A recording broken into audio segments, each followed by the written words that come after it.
આજે આપણે વાત કરીશું ફોરેનના લોકો વર્સિસ અમારા સાબરકાંઠાના લોકો. ફોરેનમાં જ્યારે કોઈ એક બાળક પોતાના કાકાને ઘેર જતું હોય તો પોતાની મમ્મી કે mom I am going to uncle's place, અને અમારા સાબરકાંઠામાં મમ્મી હું પેલા ઘેર જઈને આવું છું.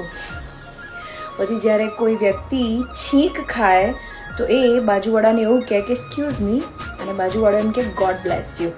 અને અમારે ત્યાં જો બાજુ મમ્મી હોય તો પ્રેમથી એવું કે ખમ્મા, અને બીજું કોઈ હોય તો જોઈને શેક ખાકલે હું મોઢા પર પરું છું. ફોરેનમાં જ્યારે તમે રોડ ઉપર ચાલતા હોય ને બાજુમાં કોઈની સાથે જરા અથડાઓ તો એવું કહેવું I am so sorry, I am really sorry. અને અમારા સાબરકાંઠામાં એ બહાર તો નથી આટલા મોટા ડોરા સુતો એ.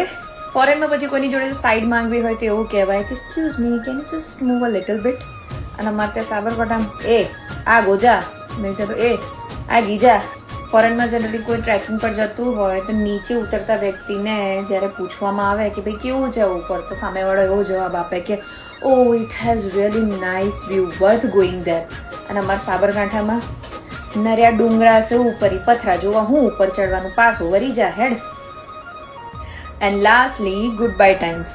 ફોરેનમાં જ્યારે બાય કહેવામાં આવે ત્યારે એવું કે bye, take care, give my love to your parents. અને અમારા સાબરકાંઠામાં એ આવજે તને શરીર બરીર હાચવજે, તાર મમ્મી પપ્પાને કે જે પાછા રમીલાબા યાદ કરતા હતા હો ને. જય શ્રી કૃષ્ણ.